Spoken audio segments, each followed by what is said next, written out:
Hello दोस्तों, आज हम लेके आए हैं ऑप्टिक्स के कुछ सवाल। तो चलिए इसको देखते हैं। फर्स्ट क्वेश्चन है, दूर दृष्टि दोष से पीड़ित व्यक्ति का निकट बिंदु। निकट मतलब पास का बिंदु, इसमें से कौन होगा। देखिए, दूर दृष्टि दोष कहा जाए तो इसका मतलब है उसे दूर की वस्तुएं दिखाई देती है और पास की वस्तुएं नहीं दिखाई देती हैं। ठीक, तो अगर निकट है अगर पूछा जाए किस का इसमें कौन सा लेंस यूज करेंगे, तो आप इस तरह याद कर सकते हैं, निकट अवतल, दूर ऊ की मात्रा आ रही, दूर तो उत्तल, दूर में उत्तल लेंस और निकट में अवतल लेंस। ठीक है, तो ये दूर दृष्टि दोष वाले व्यक्ति को निकट बिंदु क्या होगा, 25 सेंटीमीटर से अधिक दूरी पर होगा इसका। फिर है, एक खगोलीय दूरदर्शी की आवर्धन क्षमता 10 तथा नेत्रिका की फोकस दूरी 20 सेंटीमीटर है। अभिदृश्यक लेंस की फोकस दूरी है। अब इसको क्वेश्चन को कैसे निकालेंगे, देखिए, एक खगोलीय दूरदर्शी की आवर्धन क्षमता यानी कि m की वैल्यू आपको दिया गया है। ठीक, तो m हमारा जो होता है वो ऑप्टिकल लेंस की फोकस दूरी अपॉन आई लेंस की फोकस दूरी, ये फॉर्मूला होता है इसका। ठीक, अब ऑप्टिकल लेंस यानी कि ये आपकी अभिदृश्यक लेंस की फोकस दूरी है, ये पूछा गया है आपको। m आपका 10 है। ठीक, तो इसमें वैल्यू पुट कर दीजिए। 10 is equal to FO upon FE आपका 20 सेंटीमीटर है, तो यहाँ से FO आपके 200 सेंटीमीटर वैल्यू आ जाएगी। नेक्स्ट क्वेश्चन है, एक अभिदृश्यक के अभिदृश्यक लेंस का व्यास 0.1 मीटर है तथा प्रकाश की तरंगदैर्घ्य 600 नैनोमीटर है। दूरदर्शी की विभेदन सीमा होगी। इसको आपको क्या लगाना है, दूरदर्शी की विभेदन सीमा। दो चीज़ होती है, दूरदर्शी की विभेदन क्षमता और एक होती है विभेदन सीमा, दोनों एक दूसरे के रिवर्स होती है। विभेदन क्षमता जो आपकी होती है, विभेदन सीमा जो होती है वो आपकी theta is equal to 1.22 lambda upon D, जहाँ पे लैम्डा आपका जो भी ये आपका वैल्यू है तरंगदैर्घ्य मतलब वेवलेंथ, और डी आपका जो भी लेंस का व्यास हो, डायमीटर हो। ठीक, 0.11 मीटर। इसमें बस आप वैल्यू पुट कर दीजिए और आपको सॉल्व करने पे आएगा 1.22 इंटू 600 नैनोमीटर दिया है, तो इसको आप मीटर में चेंज कर सकते हैं, 6 इंटू 10⁻⁹ मीटर। ठीक, इस क्वेश्चन को कई बार ये पूछ लेता है कि तरंगदैर्घ्य यहाँ पे 6000 एंगस्ट्रॉम रहेगा या कुछ ऐसे करके, तो आप पहले ये मीटर में चेंज करिए क्योंकि ये भी मीटर में सेम यूनिट है। इसको चेंज करने के बाद जब ये सॉल्व होगा तो इसका आंसर आएगा आपका 7.32 इंटू 10⁻⁶ रेडियन आएगा। इसके बाद निकट दृष्टि से पीड़ित के लिए अभी पढ़े थे, निकट मतलब अवतल लेंस, दूर दृष्टि के लिए ऊ की मात्रा उत्तल लेंस उत्तल दर्पण नहीं। किसी दूरदृष्टि के अभिदृश्यक लेंस का व्यास d, प्रकाश की तरंगदैर्घ्य लैम्डा हो तो इसकी विभेदन क्षमता कितनी होगी। इसकी विभेदन क्षमता देखो यही पूछ रहा है, विभेदन क्षमता। मैंने अभी बताया था कि विभेदन सीमा जो होती है उसकी रिवर्स होती है। विभेदन सीमा हमने पढ़ा था, theta is equal to 1.22 lambda upon D, तो विभेदन क्षमता क्या हो जाएगा, d अपॉन 1.22 लैम्डा। ठीक, तो ऑप्शन आपका थर्ड। इसके बाद क्वेश्चन आता है, सामान्य नेत्र के लिए स्पष्ट दृष्टि की न्यूनतम दूरी क्या है। सामान्य नेत्र के लिए आपको पता ही है, स्पष्ट दृष्टि की न्यूनतम दूरी 25 सेंटीमीटर होता है। और अगर आपको बोला जाए ये मिनिमम पॉइंट है, तो फार डिस्टेंस क्या होता है। ठीक, दूर सबसे ज़्यादा दूर दूरी जो होगी वो इन्फिनिटी होती है। और एक और क्वेश्चन बनता है आपका आई लेंस से संबंधित कि आई लेंस जो है इसमें कौन सा लेंस होता है। ठीक, तो ये कन्वर्जिंग लेंस होता है, अभिसारी लेंस। ठीक, इलेक्ट्रॉन सूक्ष्मदर्शी की विभेदन क्षमता प्रकाश से सूक्ष्मदर्शी से कितनी अधिक है, तो 5000 गुनी अधिक है, ये आपको याद करना है। नेत्र लेंस की अभी मैंने बोला था ना, आई लेंस की नेचर क्या होगा, कन्वर्जिंग लेंस है यानी अभिसारी है। इसके बाद नेक्स्ट क्वेश्चन है, निम्नलिखित में से किस रंग के प्रकाश की चाल जल में सबसे अधिक होगी। देखिए मिनिमम डेविएशन जो होता है वो आपका, आपने पढ़ा होगा प्रिज्म से 7 लाइट वाइट लाइट गुजरती है तो सबका अलग अलग डेविएशन होता है, तो उसमें सबसे कम डेविएशन होता है आपका रेड कलर का। उसके बाद विबग्योर वाला जो पढ़ा था आपने, विबग्योर, और सबसे अधिक होता है वॉयलेट कलर का। तो मिनिमम डेविएशन आपका रेड कलर का है। इसका जो चाल होगा ये इसका रिवर्स होता है, ठीक, चाल स्पीड। तो ये होगा आपका किस रंग के लिए सबसे ज़्यादा चाल, जल में सबसे अधिक होगी लाल रंग के लिए। अब उदय व अस्त होते समय सूर्य का यानी सनराइज़ और सनसेट होता है, तो आपको देखा है ना आपने कि जो सूर्य उस समय सबसे अधिक लाल होता है, तो वो ऐसा दिखाई देता है हमें। क्यों दिखाई देता है? तो इसकी वजह है प्रकीर्णन, स्कैटरिंग। ओके, इसके बाद आता है एक व्यक्ति +2D क्षमता का चश्मा प्रयोग करता है, उसका दृष्टि दोष क्या होगा? देखिए प्लस, पहले तो ये देख लीजिए डायोप्टर प्लस आए और माइनस आए तो क्या है। अगर पॉजिटिव आता है, ये 2D मतलब डायोप्टर है जो कि पावर का आपका यूनिट होता है। अगर पावर पॉजिटिव में है तब उसको दूरदृष्टि दोष है, यानी कि वो उत्तल लेंस के लिए, आपने पढ़ा होगा ना, उत्तल लेंस की जो फोकल लेंथ है वो पॉजिटिव होती है। उत्तल लेंस की जो फोकस लेंथ है वो पॉजिटिव होती है, तो इसका मतलब उसको दूरदृष्टि दोष है।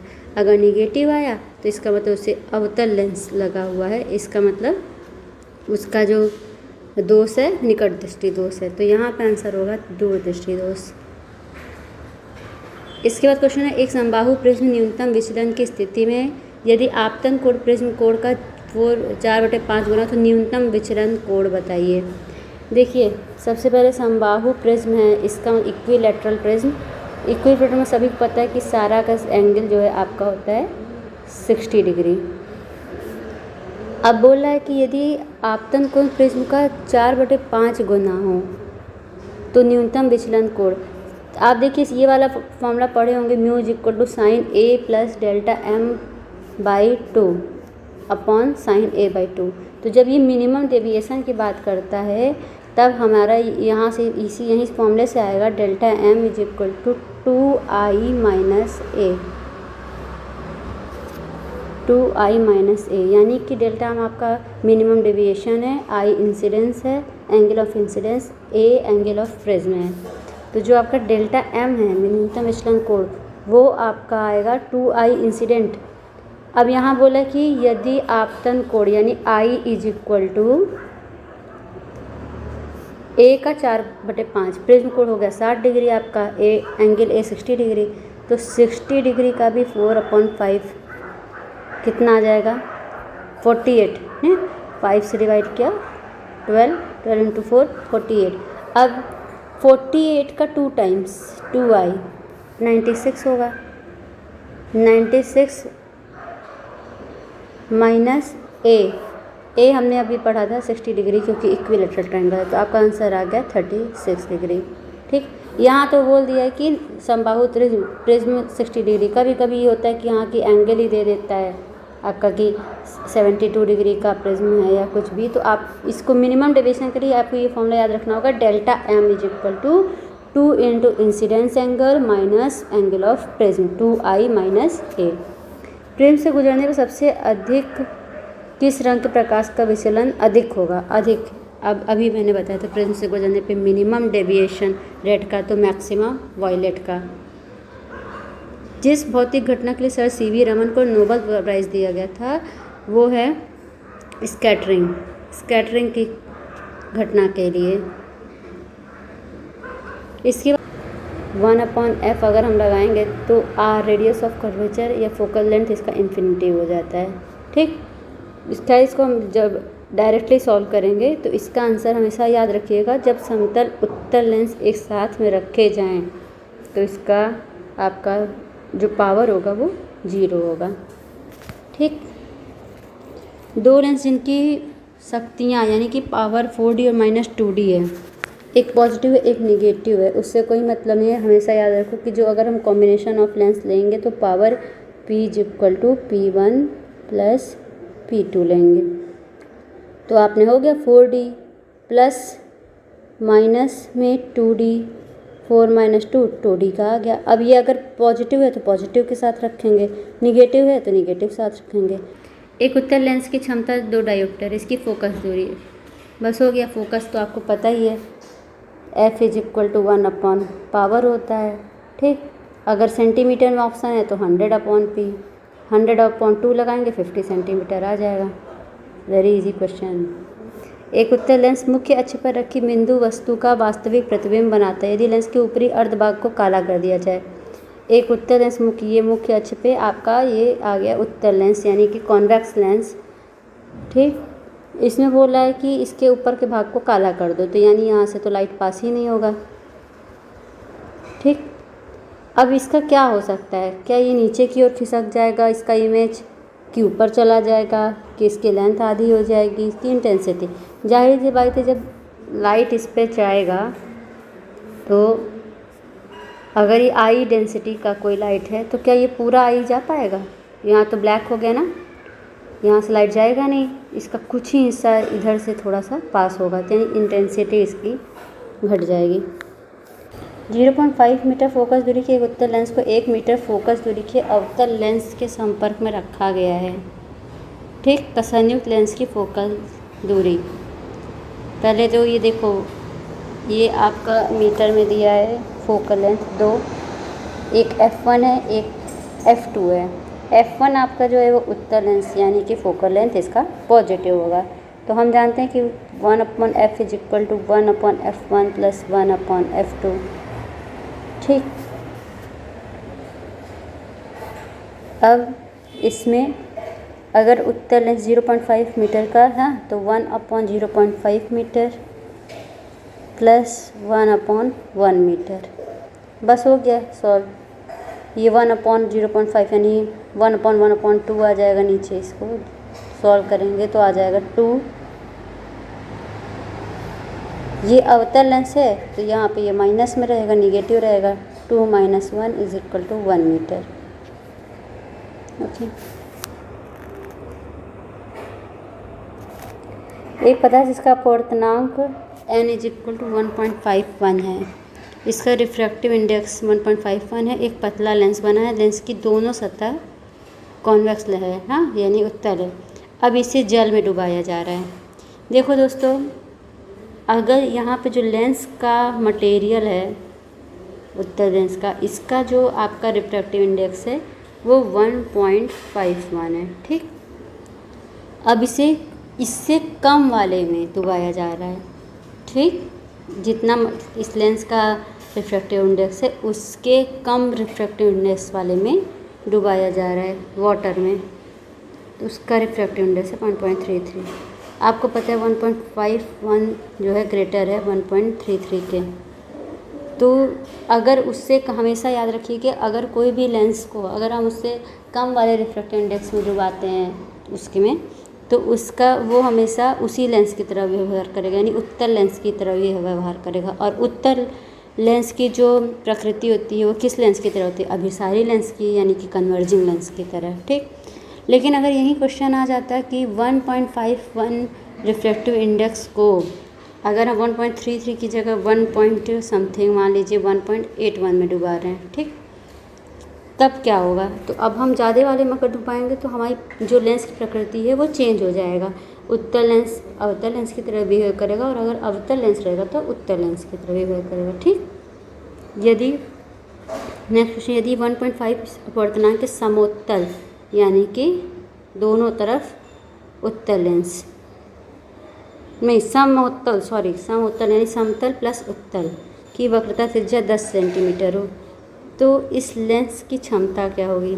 अब यहाँ वक्रता त्रिज्या रेडियस ऑफ कर्वेचर दिया है 10 सेंटीमीटर। अब पूछ रहा है कि इसकी पावर क्या होगी। ठीक, आपको पता है कि 1/f = μ - 1 × 1/r। ठीक है, अब इसकी पहले फोकल लेंथ निकलेगा तो पावर भी निकल जाएगा। ठीक, μ - 1 म्यू की जगह 1.51 1.5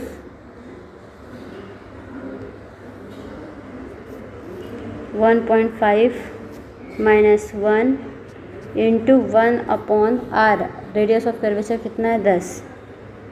इसको जब हम सॉल्व करेंगे तो हमारा answer f is equal to 20 centimetre आएगा। ठीक, और यहाँ से पावर निकाल देंगे 100/20 करके।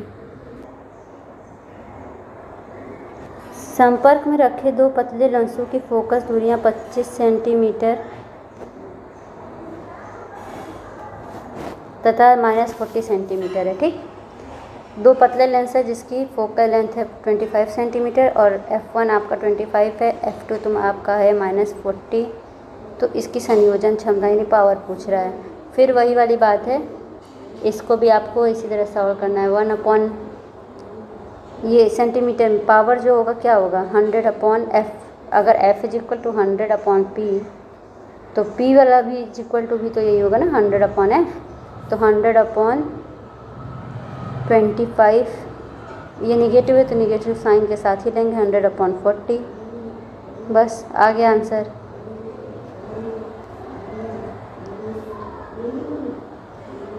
फोर माइनस 2.5 यानी 1.5 आंसर। ठीक, 1.5 डायोप्टर।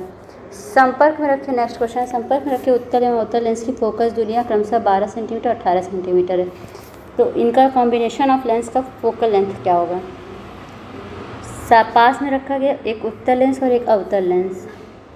तो पहले तो आप ये पता है उत्तल लेंस यानी +12, अवतल यानी नेगेटिव +12 -18, इसका 1/f इज इक्वल 1/f1 + 1/50 करेंगे तो 1/12 - 1/18, 12 और 18 का एलसीएम ले लेंगे, बस सॉल्व हो जाएगा। किसी गोली दर्पण की फोकस दूरी और वक्रता त्रिज्या में आपको पता है कि जो radius of curvature focal length जो होता है आपका फोकल लेंथ वो आपका रेडियस ऑफ कर्वेचर का हाफ होता है। ठीक, तो यहाँ से r is equal to 2f आ जाएगा या फिर f is equal to r/2। ठीक, तो हमारा ऑप्शन हो गया सेकेंड। दो लेंस इसकी क्षमताएँ, पावर आपका एक दिया है 5D और -3D। मैंने आपको बताया था कि या तो आप ऐसे कर लो 5D पावर को अलग अलग करके फोकल लेंथ निकाल लो, लेकिन उससे अच्छा है आप इसे जल्दी का निकाल सकते हैं कि पहले तो आप कॉम्बिनेशन ऑफ पावर निकाल लीजिए P1 + P2 5D प्लस और उसमें प्लस माइनस माइनस आ जाएगा। ठीक, 3D जो जैसा साइन है उसी के साथ प्लस और ब्रैकेट में जब माइनस करेंगे तो यही प्लस माइनस माइनस आएगा ना, तो 5 में से 3 जाएगा 2 डायोप्टर।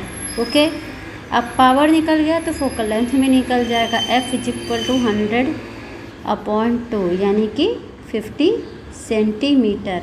ये आपका आंसर हो गया। नेक्स्ट क्वेश्चन है 4 डायोप्टर और -2 डायोप्टर क्षमता के दो लेंस हैं, इसकी लेंस की फोकस दूरी। ठीक, वही है 4 और -2, इसको ऐड करेंगे तो आएगा 2 डायोप्टर। इसको जब सेंटीमीटर में बदलेंगे तो 100/2 50 सेंटीमीटर। पॉजिटिव साइन आया तो पॉजिटिव हमारा आंसर भी होगा। नेक्स्ट क्वेश्चन, यदि विरल तथा सघन माध्यम प्रकाश की चाल क्रमशः v1 तथा v2 हो। आपको पता है कि जो आपका अपवर्तनांक होता है n, ये होता है 1/sin के। ठीक, ये एक फॉर्मूला होता है अपवर्तनांक के चाल, जो चाल होती है 1/sin के। अब आपका क्वेश्चन है कि यदि विरल माध्यम तथा सघन माध्यम में v1 और v2 हो। ठीक, विरल बोले तो रेयरर मीडियम, सघन बोला यानी कि डेंसर मीडियम।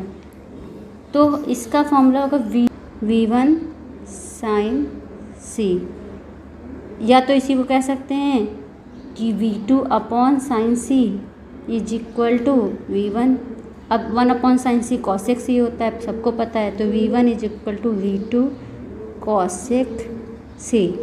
यहाँ से आप ये याद कर सकते हैं कि जो आपका डेंसर मीडियम में आपकी जो प्रकाश की चाल है वो बराबर हो जाएगी rarer medium of into cosine of critical angle.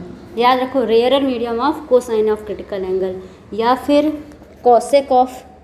तो आप चाहे जो याद करिए, एक ही हम याद करते हैं कि डेंसर मीडियम याद करो। आप सब लोग मेरे साथ बोलो, तुम भी बोलो बेटा, क्या बोलो। डेंसर मीडियम में लाइट की स्पीड लाइट की स्पीड रेयरर मीडियम में रेयर मीडियम में लाइट के स्पीड को लाइट की स्पीड को साइन सी से से मल्टीप्लाई करने पर आता है। मल्टीप्लाई करने पे आता है। साइन सी यानी कि सी आपका क्या है? Critical angle. सी क्या है? Critical angle. हाँ, क्रिटिकल एंगल। ठीक, तो याद है रेयरर मीडियम के वेलोसिटी जो है आपके, रेयरर मीडियम की स्पीड है उसके साइन के, किसके? रेयरर मीडियम के साइन सी के, रेयरर मीडियम के साइन खींच, रेयर मीडियम के साइन खींच, रेयर बोले तो विरल, विरल रेयरर मीडियम के साइन खींच। हाँ, साइन सी के मल्टीप्लाई करने पर क्या आता है? डेंसर मीडियम का स्पीड। ठीक, मुझे लगता है अब याद हो गया होगा। डेंसर मीडियम का जो स्पीड होता है वो रेयरर मीडियम के साइन सी के मल्टीप्लाई V1 साइन सी। ठीक, आर्यन प्रकाश की चाल ये आपके दिया है 3.0 × 10⁸ मीटर पर सेकेंड। रिफ्रैक्टिव इंडेक्स आपका 1.5 अपवर्तनांक वाला। ठीक, तो प्रकाश की चाल क्या होता है? तो किसी भी 5 में पूछे जाए या दूसरे मीडियम में पूछा जाए अगर, और आपको एयर में दे दिया है तो एयर में तो सबको पता है ना, 3.0 × 10⁸।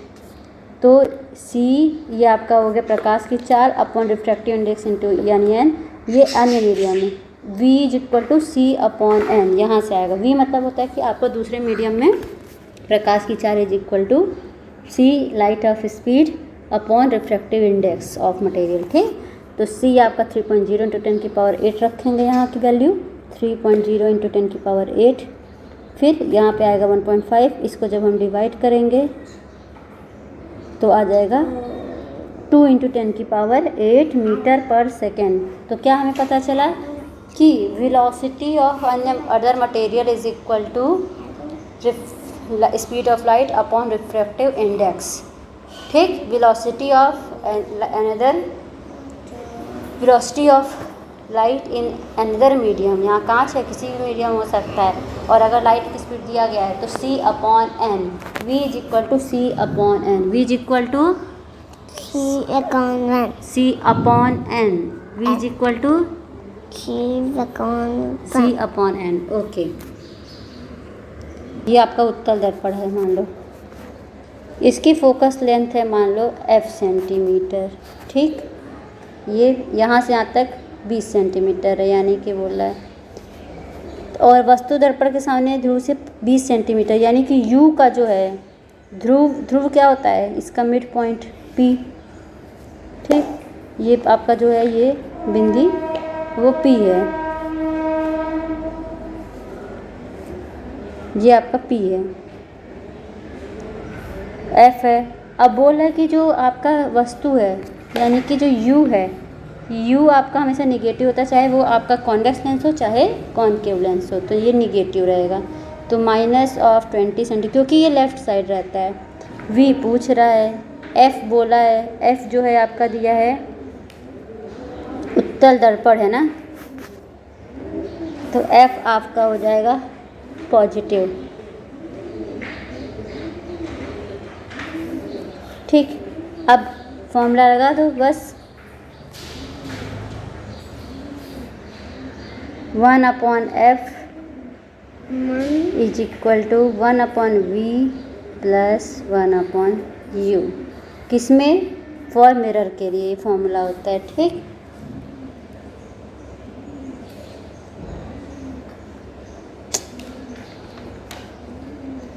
ठीक है, अब यहाँ वैल्यू रख देंगे 1/20 उत्तल लेंस के, 1/v यानी कि ये आपको बताना है 1/v प्लस 1/u हमने बताया -20 ही रहेगा। ठीक है, फिर ये अब इधर जाएगा 1/20 प्लस 1/20 यानी 2/20 यानी कि 10 सेंटीमीटर। तो आपका आंसर हो गया 10 सेंटीमीटर। ठीक, नेक्स्ट क्वेश्चन है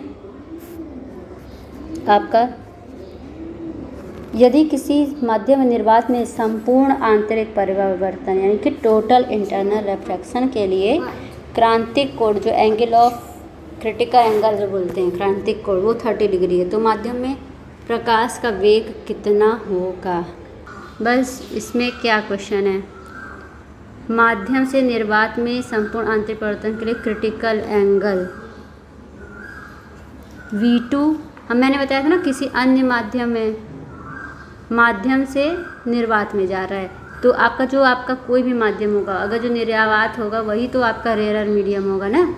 रेयर मीडियम मैंने कहा था, जो डेंसर मीडियम में अगर निकालना है, मान लो डेंसर मीडियम में है V2 और रेयर मीडियम है, उसके साइन C के बराबर होता है। ठीक, तो रेयर मीडियम के साइन C के बराबर होता है, ये अभी पढ़ा था थोड़ी देर पहले। V2 = V1 × sign C। तो V1 आपका हो गया प्रकाश की चाल, यहाँ क्योंकि निर्वात में जा रहा है ना, रेयर में आपका यानी कि प्रकाश की चाल कितनी होती है 3 × 10⁸ सबको पता है, इंटू साइन C यानी कि 30 डिग्री, साइन 30 डिग्री की वैल्यू 1/2, यहाँ से 2 से 3 जाएगा तो 1.5 आएगा, तो 1.5 × 10⁸ मीटर/सेकेंड। नेक्स्ट क्वेश्चन, यदि सघन माध्यम में आपतन कोण क्रांतिक कोण के बराबर हो, याद रखो angle of incidence = critical angle. ठीक, एंगल ऑफ इंसिडेंस जो आया है वो आपका क्रिटिकल एंगल के बराबर हो जाए, तो एंगल ऑफ रिफ्रैक्शन एंगल क्या हो जाएगा 90 डिग्री। हमेशा याद रखो, अगर I = C तो R = 90 डिग्री, 90 डिग्री। अगर I = C तो R = 90 डिग्री। हाँ 90 डिग्री। क्यों? अच्छा ऐसा क्यों है? हमको पता है कि क्रिटिकल एंगल होता क्या है। अभी चलो हम लोग समझते हैं क्रिटिकल एंगल और टोटल इंटरनल रिफ्रैक्शन। देखिए ये कोई मान लो माध्यम है, ठीक, आपको पता है पहले एक वर्ड याद करते हैं, ड्रॉ, DRAW, ये तो ऐसे लिखने के लिए ड्रॉ यानी denser to rarer, AW away, याद रखो। ठीक, यहाँ हम कहना क्या चाहते हैं कि अगर कोई भी लाइट डेंसर टू रेयरर गई, ये मान लो जो इधर का है ये आपका डेंसर मीडियम है, ये मान लो आपका रेयरर मीडियम है। ठीक, ये आपका मान लो ये वाला नॉर्मल है, तो नॉर्मल से दूर अगर डेंसर से रेयरर जाएगा कोई लाइट, ये लाइट है मान लो, ठीक, ये अब रेयरर में जा रही है डेंसर से रेयरर में, तो ये नॉर्मल से दूर जाएगी। ठीक, ऐसा होते होते जब ऐसा एंगल ऑफ इंसिडेंस, मान लो ये 30 है तो ये आपका कुछ आया 60 आ गया, वो एंगल ऑफ इंसिडेंस ये आपका मान लो नॉर्मल है। ठीक, अब यहाँ देखो ये डेंसर है, ये रेयरर मीडियम, तो वो एंगल ऑफ इंसिडेंस आई कि वो वैल्यू जिसके लिए एंगल ऑफ रिफ्रैक्शन 90 डिग्री हो जाए। ठीक है, ये यहाँ आ जाए, ये जो लाइट है वो ऐसे पास होने लगे, एंगल ऑफ रिफ्रैक्शन 90 डिग्री हो, उस एंगल को हम कहते हैं साइन C, तब हम इसे कहते हैं क्रांतिक कोण। ठीक, critical angle of I incidence की वो वैल्यू जिसके लिए रिफ्रैक्टिंग एंगल क्रिटिकल एंगल के बराबर हो जाए, यानी 90 डिग्री से हो जाए, तो उस ऐसी स्थिति में क्रिटिकल एंगल कहते हैं। अब टोटल इंटरनल रिफ्रैक्शन में क्या होता है कि जैसे डेंसर से रेयरर में हम कह रहे हैं दूर जाएगी, जब इतनी दूर जाने लगे कि ये जो अपना अभी तक तो यहाँ तक इसके ऊपर तक तो एक ही मीडियम था ना, सेम माध्यम छोड़ के इतना जो है एंगल ऑफ इंसिडेंस हो जाए, वो वैल्यू एंगल ऑफ इंसिडेंस की जिसमें वो अपने माध्यम में ना रहे बल्कि अपने माध्यम को छोड़ के वो दूसरे माध्यम में आ जाए। ठीक है, इस माध्यम के बजाय ये उसी माध्यम में वापस लौट जाए जिससे वो आई N1 में ही।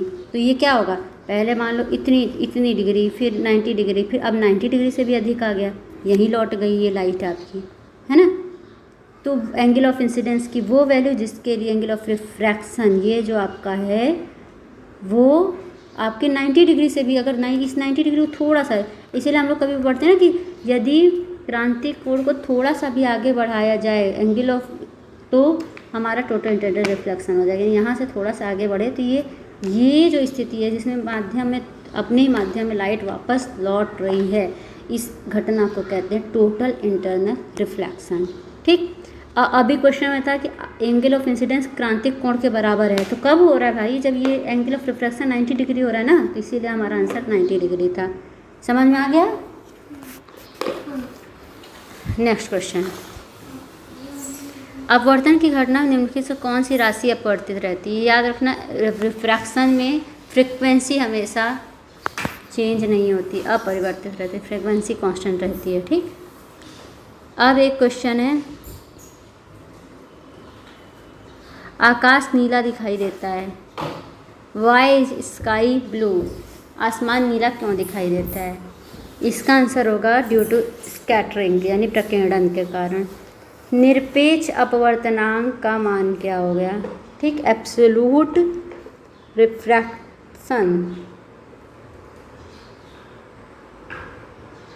रिफ्रैक्टिव इंडेक्स का मान n greater than 1, absolute refractive index का मान n is greater than 1।